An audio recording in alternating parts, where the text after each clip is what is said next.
L'Église catholique fait mémoire de saint Riquier, bienheureuse Alida de Sienne, saint Riquier. Ric signifie roi puissant. Le saint que nous célébrons aujourd'hui est né en 645 près de Centulle, aujourd'hui saint Riquier dans la Somme. Fils d'un seigneur de Picardie, il se convertit au passage de moines venant d'Irlande. Il se met à soigner les lépreux, puis se fait missionnaire itinérant. Il fonde ensuite le monastère de Centulle-en-Ponthieu, où le roi Dagobert, qu'il avait en grande estime, venait solliciter ses conseils. Le moine Riquier termina sa vie dans un ermitage avec son disciple Sigobard, dans la forêt de Crécy. Le culte de saint Riquier doit beaucoup à l'empereur Charlemagne qui offrit une châsse en or pour y déposer ses reliques. Sa mémoire est toujours vénérée dans les diocèses de l'Est et sa fête est célébrée à la même date dans les églises orthodoxes. En ce jour, on se souvient aussi de saint Pachase, abbé de Corbie au IXe siècle. Son prénom fait référence à la fête de Pâques.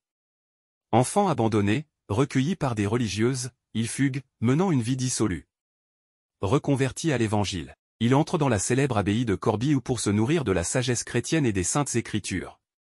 Bienheureuse Alda ou Alida ou Haute-Sienne, Alda, noble. Née en Italie, elle épousa très tôt un noble siennois, le jeune Bindo Bellanti, avec qui elle fonda un couple très pieux. Elle aima passionnément cet époux dont la bonté était aussi grande que la piété. Veuve à 30 ans, elle entra dans le tiers-ordre des humiliés et se consacra dès lors aux humbles, aux pauvres et aux malades dans un hôpital de Sienne, en Toscane, jusqu'à sa mort en 1309.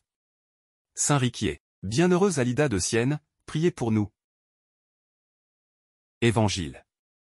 Moi, je suis le chemin, la vérité et la vie. Alléluia. Alléluia. Moi, je suis le chemin, la vérité et la vie, dit le Seigneur. Personne ne va vers le Père sans passer par moi. Alléluia. Évangile de Jésus-Christ selon saint Jean. En ce temps-là, Jésus disait à ses disciples. Que votre cœur ne soit pas bouleversé. Vous croyez en Dieu, croyez aussi en moi. Dans la maison de mon Père, il y a de nombreuses demeures, sinon, vous aurais-je dit. Je pars vous préparer une place. Quand je serai parti vous préparer une place, je reviendrai et je vous emmènerai auprès de moi, afin que là où je suis, vous soyez, vous aussi. Pour aller où je vais, vous savez le chemin. Thomas lui dit. Seigneur, nous ne savons pas où tu vas. Comment pourrions-nous savoir le chemin? Jésus lui répond.